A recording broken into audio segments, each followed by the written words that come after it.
Dear students, our lesson number 10, Ancient India Literature. So in Ancient India Literature, we are going to learn about what kind of literature, what kind of the culture, which kind of the books is, and that books is written by whom. Everything is done in what, which kind of book is written in ancient India, which kind of book is written in ancient India, which sons, that which sons which sons came, he established what kind of ashramas, which book, everything we are going to learn in this lesson. So our lesson number 10, it's an ancient India literature. Lesson number 10 is Ancient India Literature. So our first is that there was a various kind of literature tradition in ancient India. The literature was produced. This literature, because in ancient India the Marathi was not there, English was not there, Hindi was not there. So what was that? What was that? That it was the that in ancient India, all the literature, it is in the language of the Sanskrit, Ardha Gandhi, Pali, and Tamil language. In which language? Tamil language. So here, very important students, that in ancient Indian time, all the literatures are found in Sanskrit, Ardha Magadhi, Pali, and Tamil language. In Tamil languages found. And what is it found? That all this literature, it includes that your literature, various treatises on grammar. Treatise on grammar means what kind of rules should be followed. It is written in that. Epics means various stories, plays is written this literature. So student, that we know that the name of a particular thing, it is a noun. The name of a thing, name of a thing, name of the man, name of a mountain, all these are the noun. So where it has written, it is written in the treatise on grammar. So this one is also included in the literature. So students, here the Sangam literature, the mm, very important very important word, Sangam literature. Sangam. Sangam means what? It's a gathering of the learned man. Learned man means the educated man, other person who knows the knowledge about it. A person who knows the knowledge about it. He knows the narrative. He knows the art of the writing or art of the thinking. That person is known as the learned man. Take the example. I am also learned man. You are also learned student, because you know how to think and how to write. So that's why Sangam means it's a gathering of the learned man. And in this learned man, when they comes together and they write something, they make an literature, then that such gathering is known Sangam literature. That is known as the Sangam literature. If the learned man is coming from the uh, Aurangabad, if the learned man is coming from Gujarat, if the learned man is coming from the Kerala, if these three peoples come together and they combinedly and all together they form an literature, that literature is known as the Sangam literature. And this Sangam literature is the ancient literature, and it is found in the Tamil language.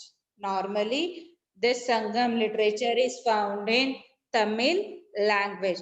Then Silappadhikaram, Manimekalai, these are the two well-known epics. Epics means it's a very big kind of the story and the continued. So these are the two main epics. These are the two main epics of the Sangam literature. Okay, students, then the Sangam literature, if we'll go through with the Sangam literature, then we all are aware about the political and social life of the south part of India. It is the south part of the India, means from which book? Lappadhikaram and Mani Mekla. These are the epics, and the Sangam literature, even these are the main epics. And the other books are also there. From this, we all are aware about the social life and the political life of the south part of the India. Okay, students. So here we have done with the what is meant by the Sangam literature. Now the religious literature. Okay. So the religious literature means that totally depend on the religion. That in Hindus the main book, main not in the main book, the holy book. Holy book is what? Write in the chat box in Hindus. Which one is the holy book? Write in the chat box, beta. Here a picture is also given. Bhagavad Gita, well done. Bhagavad Gita is the holy book. In the same way, in various religion, which one is that? Literatures were there. We are going to learn about it. But the text means the language in this book, in this literature, it includes the Agam Grantha. Agam Granth, it is the name of the text, means language, Tipitaka and the Bhagavad Gita. These are the important texts. Text means important books in a religious literature. In Jain Agam Grantha, it is written in the Prakrit language of Ardha Magadhi. It's a Prakrit language in the, and we the beginning only we have learned that the religious literatures are found in the Ardha Magadhi language, Pali language, and the Tamil language. In Jain Agam Grantha, it is written in the Prakrit language of the Agam Granthi, Shausreni and Maharshastri. Then the Agam Grantha, it is a collection of teaching of the Vardhaman Mahavir. Means the Agam Grantha, it is a book, it is a book, it is a book or it is a language that here, what is written in that? It is written in that they have written the all the teaching of the Vardhaman Mahavir, and literally the work, just like Mahapuranas, biographies and stories are available in a Apabhramsa language. See students, here the some words are the very new for you, but still you have to do the reading practice at home. Here we have learned there is a various kinds of the languages are that the Apabhramsa language is there, Ardha Magdi language is there, Pali language is there. So these are the new words you have to go through with that. Then the Apabhramsa language, Siddha Sen Divakar is a name of a person that he wrote the Sammay Sutta. It's a Sammay Sutta. It is this book, it is in the Prakrit language, and this book, it is on the jurisprudence. It means that it is written how we are supposed, if suppose in any condition, a king, a person, how he should give a judgment to that particular event, a particular situation. This is that their guidance is given in this book. Even the Vimal Suri, they have written the story of Rama in Pomacharya. It is a normally a poem. It is a normally a poem. This poem, it is on the base of the life of the Rama. Then the Haribhadra Suri, Samrai Chaka, and Udyanta Suris, Kuve Makhla, these are the well-known work of the ancient India. It's an ancient India. Then here, dear students, here the Pitka, Sutta, Pitaka, Vinay Pitaka. These are the main, these all the basically this is Tipitka is there. In that Tipitka, Sutta Pitaka, Vinay Pitaka, Abhidhamma Pitaka. So what is meant by the Sutta Pitaka? In Sutta Pitaka, they have written it includes the text of the Gautam Buddha. It includes the text of the Gautam Buddha. What is the teaching? What is the teaching of the Gautam Buddha? It is written in the Sutta Pitaka. Vinay. Vinay means rules. Which means the rules. What are the rules of our school? That you have to come in a very in a proper uniform. You have to behave properly. These are the Vinay. So Vinay Pitaka, it is written what are the rules and regulation. What are the rules of behavior? What are the rules of a behavior of the bhikkhus and bhikkhunis? It is written in the Vinay Pitaka. Then Abhidhamma Pitaka. So Abhidhamma means it is the Buddhist doctrine. Doctrine is a text. Is written which is written that the learned women compose this gatha about their own experience, and even they have compiled Theri Gatha, and it is in the Pali language. That it is in the Pali language. So here Tipitaka. So which are that three Tipitaka?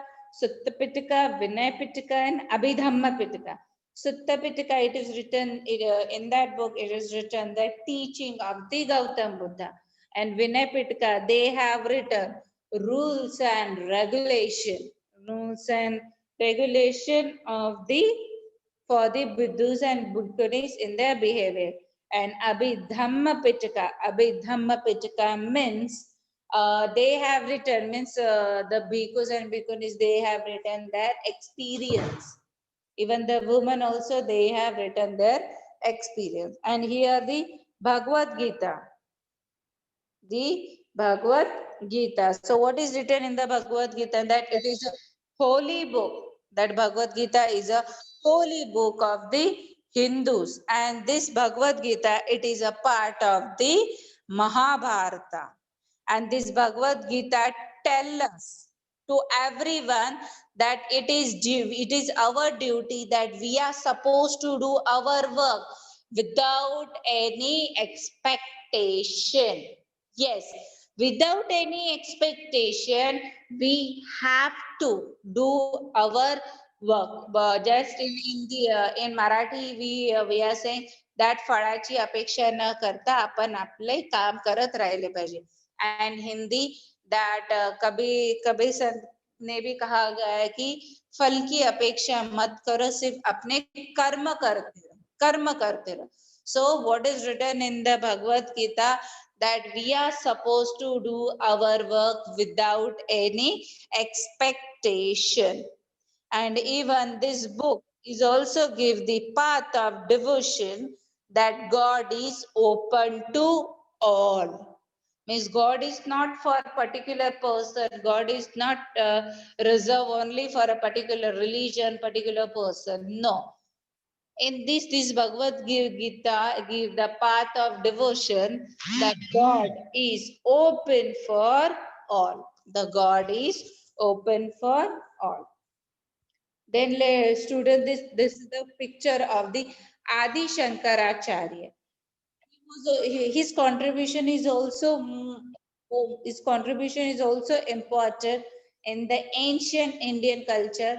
In ancient Indian culture, so what he did, he lived during the 8th century, and he gave the knowledge. Renunciation means he gives the give impact, or give the means renunciation means he started to give his own theory, his own ways to train the people, or to make the people on the path of the devotion. Then he wrote various Upanishads, Brahma Sutras, and even the Bhagavad Gita, and he established 4 mutt. Mutt means what? A place where all the sons come together, they make a literature, they worship the God, and this kind of the mutt. And this mutt he established in a 4 direction of India. That are the Badrinath, Dwarka, Jagannath Puri, and Srinagari. Even these are the holy place of the Hindus also, that he established the 4 mutt. Which are that mutt? These are the Badrinath, Dwarkanath, Jagannath Puri, and Srinagari. And even Kautilya. Kautilya is the name of a person who wrote Arthashastra. Kautilya is the name of the person who wrote Arthashastra, and in that Arthashastra, he discussed the administrative system, and how we have to administer. It is written in the Kautilya. Then this Ashtadhyayi, the book is written by the grammarian Panini. Panini is the name of the person. He has written the Ashtadhyayi.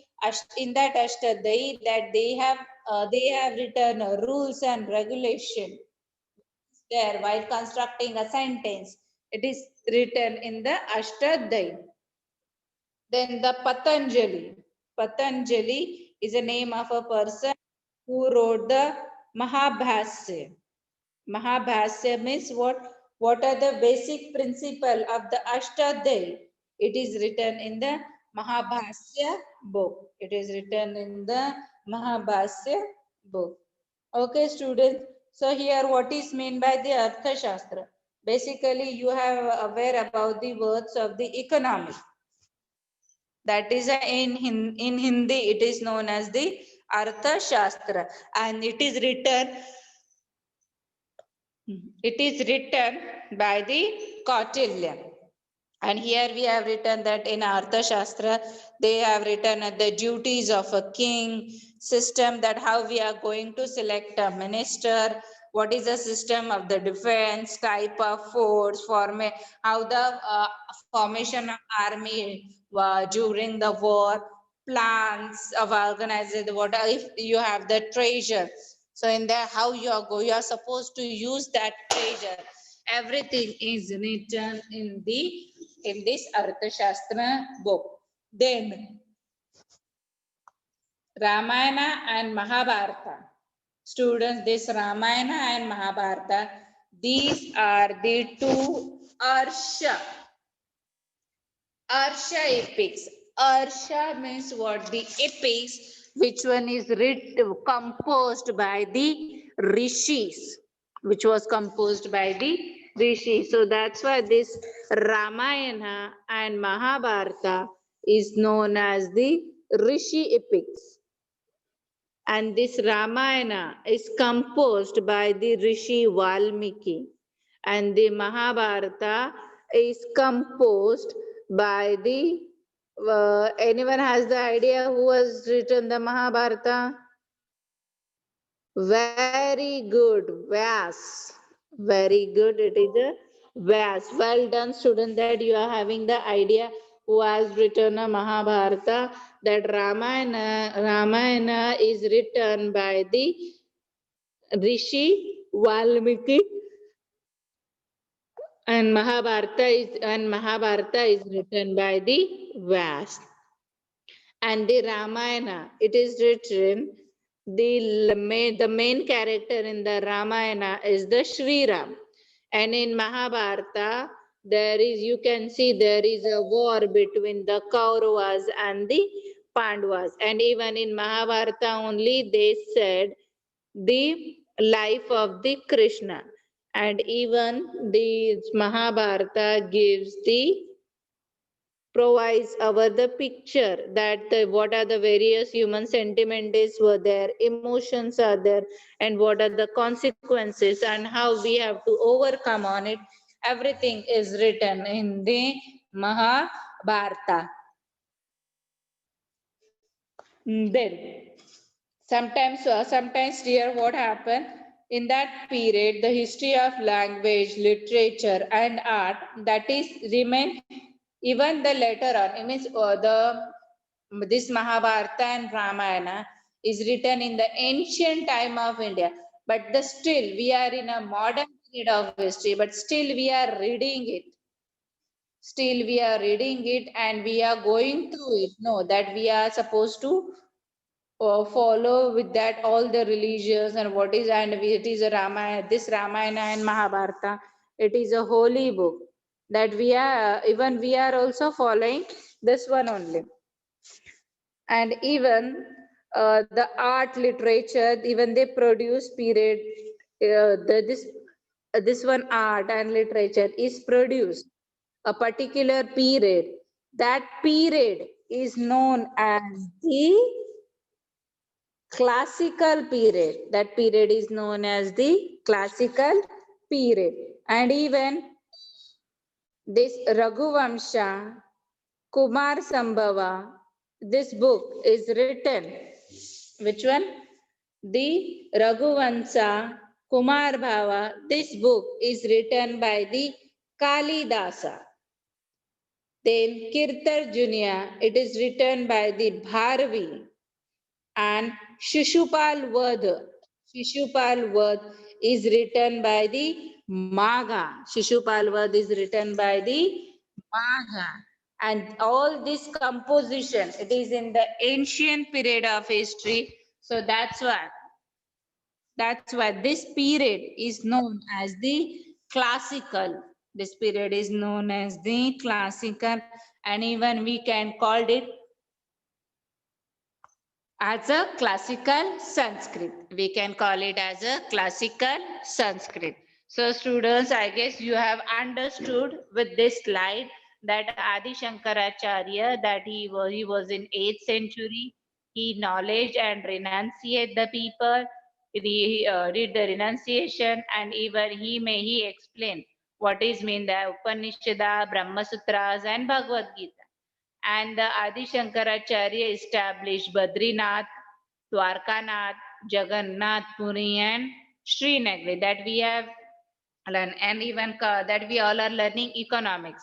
But who has given a detailed information, the basic information about the economics? Kautilya. And in Arthashastra, it considers what are the duties of a king, what is the criteria while selecting a minister, and what is the type of force, what is the judicial system, how we have to investigate the theft. Everything is written in the Arthashastra. Then here the great grammarian Panini, he has written the Ashtadhyayi book, and the principle of this Ashtadhyayi, it is in the Mahabhyasa. Then the Arsha epic. Arsha means what? The literature which is composed by the Rishi. So which one is that Arsha literature? It is a Ramayana and Mahabharata. Then in Ramayana there is a life, they have discussed the life of the Rama, and even in Mahabharata they have shown the struggle or the fight in between the Kaurava and the Pandava. And even we can see in through Mahabharata only we get the knowledge about the Sri Krishna, the life of the Sri Krishna, at the period, in the period where all the literature is written, that is known as the classical, that period is known as the classical. So here Raghuvansha and Kumar Sambha is written by the Kalidasa. Then Kirat Junya, it is written by the Bharvi. Shishupal Vadh, it is written by the Magha. These are all this literature is written in a ancient period. So it is also known as the class. It is written in a Sanskrit language. Okay, student. Now here it is a theater. Theater means what? It is a kind of the play. Okay. So India has an ancient tradition that we have a tradition that if we suppose wanted to tell any story, that we all are explaining through a song, music and dance. And even these arts have been discussed in a great detail in the Natya Shastra. In a Natya Shastra, we are explaining the life of the Sri Krishna, and even the if you wanted to tell the life about the Shankara, everything we can discuss by the Natya Shastra, and it is written by the Bharat Muni, and it is written by the Bharat Muni. Okay, students. So this is the Natya Shastra, and the art. When this art get presented, which one? This Natya Shastra art get presented. This one they are supported with a dialogue. This Natya Shastra. No doubt we are dancing in that, but in that dancing, मतलब वो song पे नहीं dance करते. They are never dance on song. Even they dance on a they dance on one along with the dialogues. That ancient Sanskrit play, that Swapna Vasavadutta, it is written by the Bhasa and Abhijan Shakuntal. What? Abhijanan Shakuntal, it is written by the Kalidasa. It is written by the Kalidasa. Which one? Abhijnan Shakuntal. This one is written by the Kalidas, and Swapna Vasadatta, it is written by the Bhasa. Okay, then the narrative literature. So narrative literature, it means that they narrate, they explain the means thus by storytelling. In ancient times, if we see now, if you wanted to educate, you have to give the exam, and here we are teaching.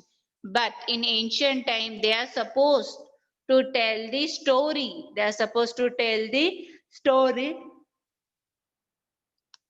Gunda's Bruhat Katha written in the language is called the Paishachi. It is a well-known. Then Panchatantra, which is composed means which is written by the Pandit Vishnu Sharma. These are because if you will go with the Panchatantra, you will see a story of animals. So this one is known as the narrative literature, and even this text has been translated in a various language. Similarly, the Buddha Jataka tell is also very well known. Okay, student. So here I guess we are not finished. Here we have learned till here. Here we have learned the what is mean by the Sangam literature, religious literature, and the narrative literature. Now it's time that we are going to learn about the life of the people. What was the life of the people? In the how we get the knowledge about it? From the book only we get the knowledge about it. The literature of the ancient India, they give the lights on the way of a life of the common people during that time. And in that time that they having a, even during that time also we are doing a foreign trade. And even the lesson number 3 in Harappan civilization, we have learned that from that time we are having the foreign relationship with the other people, other countries. So the society is divided into there were Brahman, Kshatriya, Vaishya, Shudra. The means why that I also said you why the people they have divided the people into caste. They have divided the people as per their work. As per their work, if suppose I am very good in studies, so I am going to educate the people. If I am very good, I am a very good carpenter, so I will do the furniture work. So day by day means if the year pass, then it will become a caste. At the beginning we had divided the people for the smooth work of the society, and here the total everything has changed. Okay dear, then this organization of traders, the organization of traders is known as the artisans, and this one is known as the shreni. Which one? Various organization of traders or other organization, they are this organization is known as the shrenis. And the trade during this time, it is carried only it is carried by sea as well as the land route. And even Indian goods, just like the Indian people, they export the Indian goods like fine textiles, ivory means the teeth of an elephant, ivory, then the precious stone, spices, beautifully earthen pottery. That beautiful earthen pottery, it has a great demand. It has a great demand in foreign countries. The main crops during this time were the rice, wheat, barley, and masoor. These are the main. Then the rest, they are growing, but the main are the rice, wheat, barley, and masoor. And in the diet of the people, food item, along with the food, apart from this rice, they also include the meat, fish, milk, ghee, and fruits. Even the people, during this time, the people like to wear the cotton garments, silk garments, and the woolen garments. They are love to wear that. And even the clothes, the today's dhoti, uparna means one type of the just like a big handkerchief they are keeping on the shoulder. That is a uparna. Mundase means what? Just like a pagdi, just like a pagdi. This mundase and the sari, and the concept of stitching clothes, that we have to stitch a clothes and we have to wear. This concept is introduced during the Kushana period. This concept get introduced in the Kushana period. Here again, students, I am explaining in the life of the people. In the life of the people, what you are going to learn, that during this literature, that it emphasizes on the life of the people during that time. During that time we are flourished with the foreign trade, and even the society has a different caste, and the organization of traders is known as the artisan. And this organization of the various, whether it is a warriors, whether it is a priest, this is known as the Shreni. And even in a trade, we carry out trade by sea as well as by land. And even the Indian goods, just like a fine textiles, precious stones, earthen pots, spices, every we have a great demand in the foreign. And even the main crops are the main crops in during in ancient time of India were the rice, masoor means the lentil, wheat and barley. And apart from this food, they also included the meat, fish, milk, ghee, and fruit in their diet. And the people garment, mostly people wore the cotton garments, silk, and the woolen garments also. And even right now, the ladies are wearing saris, the men's are wearing the dhotis and uparna. Even this kind of clothes were get used by in the ancient period of history. And that we have to stitch a cloth, the concept of stitching is introduced in a Kushana period. It is introduced in the Kushana period. So here students, here we have learned it, that is what is the life of the people, narrative literature, theater, treatise on grammar, religious literature, and the Sangam literature. Rest we will learn in the next lecture.